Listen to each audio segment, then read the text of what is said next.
I remember sitting there in La Madeleine restaurant as she sat across the table from me. She had her checkbook in hand. She was ready to get started with her coaching program. And she said these words to me after we had talked about what I do and what my background was and what my credentials were to help her speak. She asked this very pointed, very direct question. She said, "Can you help me write a speech that sells?"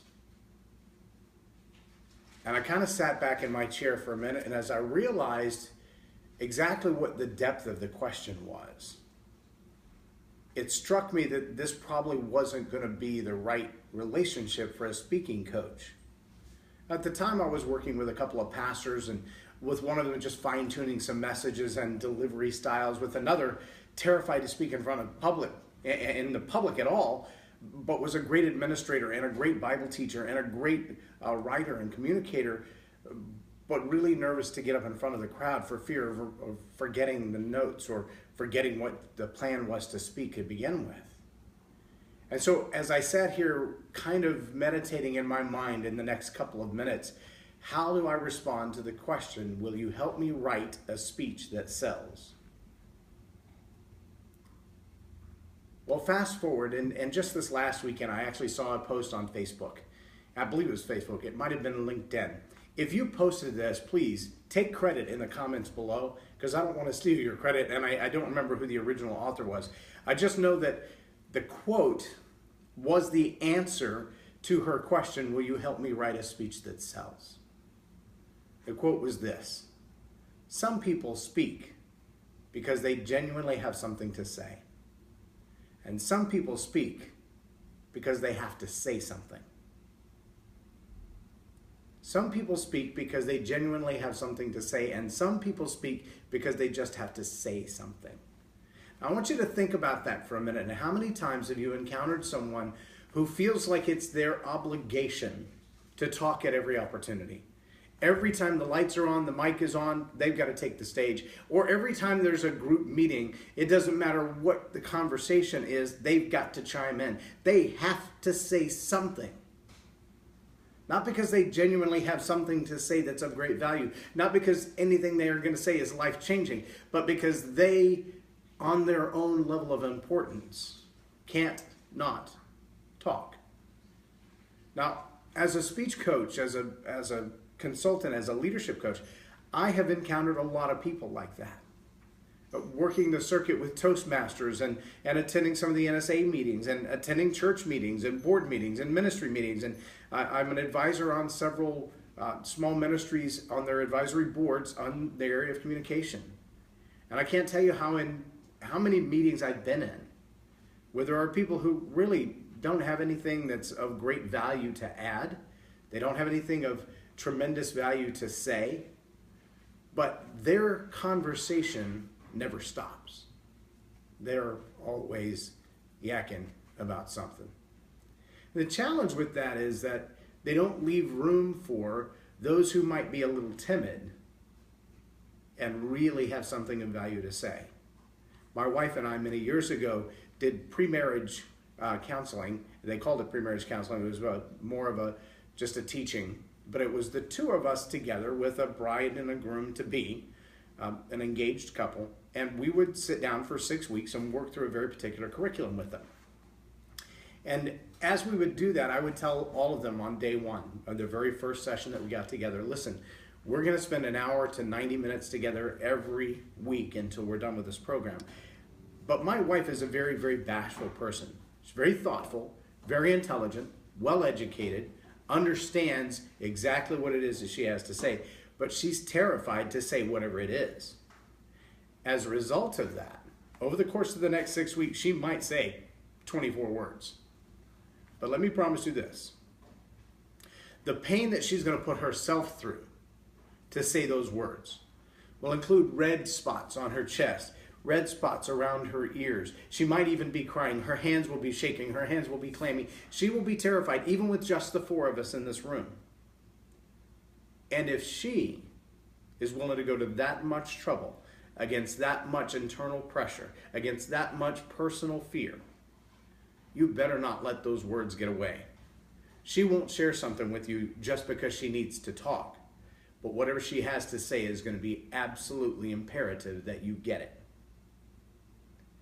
And many times over the course of that journey of our life of 3 or 4 years and working with those different couples, the next week they would call the pastor and say, hey, I think he abuses her or something because he does most of the talking and doesn't let her do any talking. And after a while, they would understand why. I want to talk for a minute about Moses and Aaron. One of the unique features of Moses, we see him, most of us, from the far side of the promised land. We don't see Moses in the day-to-day life as much. As we dig into Genesis and Exodus and that transition as Moses was called to bring the children of Israel out of Egypt. There's a particular encounter in chapter 4 of Exodus where God called Moses. And there's I don't want to call it an argument, but it was close. I mean, in fact, at one point it says God got angry with Moses. But he says, if they misunderstand you and aren't convinced by the first sign, then the second sign should do it. Now, these are the two signs God's already demonstrated to Moses. He threw his staff on the ground, it became a snake. He picked it back up, and when he grabbed it by the tail to pick it up, it became a staff again. He stuck his hand under his shirt, and when he pulled it out, it was leprous. When he stuck it back in and pulled it out again, it was perfectly healthy, as it was before. And so God's saying, these are the signs that I'm going to send you with to go into Egypt and tell Pharaoh, let my people go. Moses raised another objection.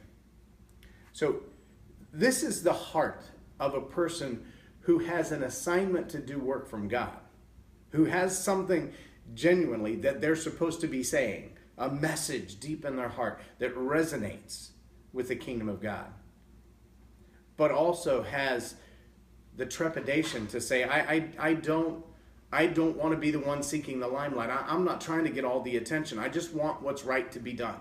That's all. Moses raised another objection and said, Master, please, I don't talk very well. I've never been good with words, neither before nor after you spoke to me. I stutter. I stammer. And God said, and who do you think made the human mouth? Who makes some mute and some deaf, some sighted and some blind? Isn't it I, God? So get going. I'll be right there with you, with your mouth. I'll be right there to teach you what to say. See, one of the things we miss in preparation for a presentation is that our preparation is a matter of bringing together our life accumulated knowledge and wisdom and experience and submitting that to God and asking God, is that what you want said? Relevant isn't about what's relevant to me. Leadership isn't about dictating to other people. But we have to know that the Almighty, the God of the universe, the God of Abraham, Isaac, and Jacob, has the ability to look into the audience that we're going to be speaking to, look into the group that we're going to be leading and say, that one over there, that one right there, 4th row, 7th chair in, she's 16, but she lost her mother to suicide 2 days ago. That one needs to hear what I have to say today. And it's not past God to speak a message to that one soul. Jesus said it. Wouldn't a good shepherd leave the 99 in search of the one lost? And great communicators are allowing God to speak through them in such a way that that communication doesn't look and sound like, oh, look at me, I'm important. This is what I have to say. I need to get this off my chest to you. Instead, great communicators are the ones that allow God to take all their knowledge and wisdom and experience and roll it together for that one that God wants to speak to. And he may speak to 1 out of 1,000 or 1 out of 10,000 or 1 out of 100,000 or 1 out of 10. But when God has a purpose for that message, it will be delivered if the communicator, if the leader is submitted. So I want to go on. He said, oh, Master, please send somebody else. And then God got angry with Moses. And in his anger, he said, don't you have a brother, Aaron, the Levite? He's good with words. I know he is. He speaks very well. In fact, at this moment, he's on his way to meet you. When he sees you, he's going to be glad. You'll speak to him and tell him what to say. I'll be right there with you as you speak, and with him as he speaks, teaching you step by step. He will speak to the people for you. He will act as your mouth, but you decide what comes out of it.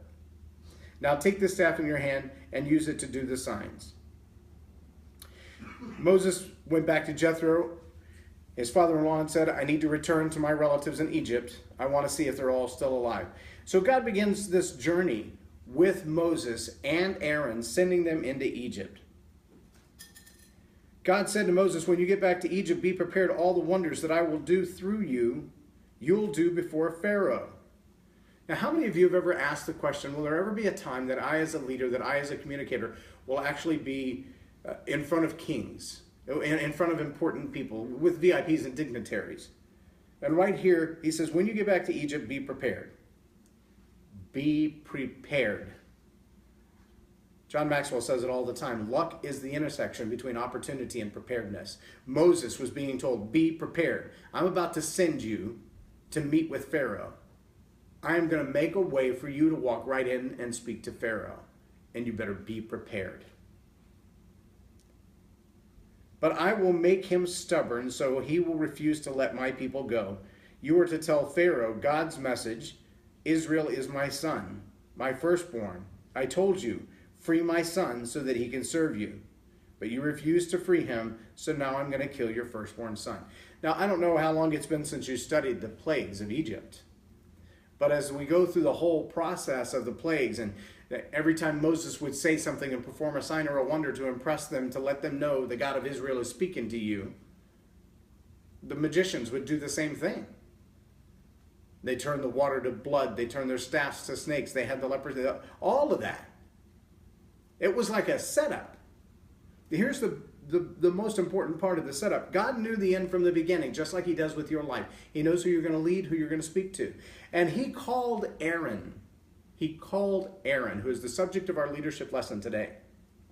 He called Aaron alongside Moses because Moses had a task to do. And it was one element of his task that he was not competent at. Is there something God's given you in your assignment that you're not competent at? If you're not competent, you need to bring someone in with you who is.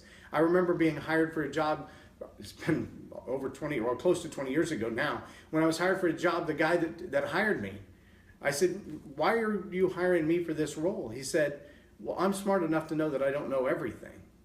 And so I surround myself with people who are experts in that particular thing because I trust them to do what I don't know how to do. That's exactly what God did here. He called Moses to be his spokesman on the earth, his mouthpiece, to perform these signs and wonders. Someone with bold character, someone with the right training and the right credentials. If he had just called Aaron and said, hey, Aaron, go see Pharaoh and do this, Aaron may not have had the boldness to do that. He didn't have the same experiences that Moses had. But Moses had the ability, the credentials, the experience to walk right into Pharaoh's office and go, hey, listen, we need to have a talk. Now, initially, the results weren't good. The Israelites, the Hebrew slaves, they were treated even worse because Moses and Aaron came and spoke to Pharaoh. In the beginning, though, that was a setup. I want to read that verse for you again. But I will make him stubborn so that he will refuse to let the people go. Then you are to tell Pharaoh God's message. Israel is my firstborn. I told you, free my son that he can serve me. But you refused to free him, so now I'm going to kill your firstborn son. When you go back and look at all the plagues that happened, the killing of the firstborn was the last one. God knew before Moses and Aaron walked in the door that Pharaoh was going to be stubborn, that his heart would be hardened toward the people of Israel. And the battle back and forth between the Hebrew slaves whose lives got harder and harder and harder, and Pharaoh, that tension was predicted, perhaps even planned by God, to prepare the Israelites to leave, to make them want out. If you are living with a certain type of sin in your life, that battle is constant. We get addicted to sin. It doesn't matter what kind of sin it is. I'm not talking about a particular addiction. I'm saying that we get hooked on sin as human beings. There are things that we like to do that we know are wrong to do. They have consequences. They create circumstances. And yet we're so attached to that thing that we'd rather hold on to that thing. We'd rather stay in Egypt than to let go. And God tends to be about the business of making our sins so miserably uncomfortable that we desire him rather than whatever it is that's holding on to us. When God called Moses and Aaron to speak to Pharaoh, he knew, God knew how long it would take for Pharaoh to be broken. He knew what it would take for Pharaoh to be broken. And in the very beginning, he said to Moses, listen, this isn't going to be an easy journey. Aaron's going to speak. I'm going to give you the words. You're going to give Aaron the words. Aaron will do the speaking. But you're the leader in this battle. And as the leader, he called up Aaron to do what he wasn't competent at. So here's my challenge for you today. Are you Moses or are you Aaron in this scenario? Are you the one who has a defined assignment that God has said to you particularly, this is what I need you to do? Are you seeking that messenger to step up beside you and deliver what God's told you needs to be delivered? You can't do it all on your own. I love the way John Maxwell says that all the time. He says, we can do more together than any of us can do alone. That's a big picture look at teamwork. If we can't surrender ourselves and build our team around the message that we've been given, around the assignment that we've been given, then our message is going to fail. We need a team. We need board members. We need people who are going to speak into us, people who are going to tell us when we're wrong, people who are going to push us in the right direction and motivate us and encourage us. But are you Moses or are you Aaron? Have you been given the assignment and you need to build your team? Or are you Aaron? Are you currently under assignment with someone else, serving under someone else's vision and someone else's call? There's a great message by Tim Ross. You might be able to find it on YouTube. And it's called Serving Another Man's Vision. Powerful, powerful stuff. You should check that out. As you go through your day today, I want you to ask the question, am I speaking because I genuinely have something to say? Or am I speaking because I just have to say something? I'm going to put the link in the comments below, but there's a CD that I created in a training environment. This is just one of a 3D set. But if you would like to have this, I'll make this available for you. You'll just click on the link in the comments below. This is called Master the Heart of Storytelling. There are 2 parts to this 1-hour CD. It's story crafting and story selection. So it teaches you how to look through the events in your life and find one episode, one incident, where you can draw out the meaning of that story and begin to lay the analogies in behind it and emotionally connect with people in a way that they resonate with the message that you have. So I'll put that in the comments below, but I really want you to focus on the story that God's called you to speak out. The things that are going on in your life that God's assigned you to share with the world. And don't just speak because you can't shut up. Speak because the burden inside you is so defined by God that you couldn't be silent if you tried. I'm J Loren Norris, and you've been watching Tell It Like It Is TV.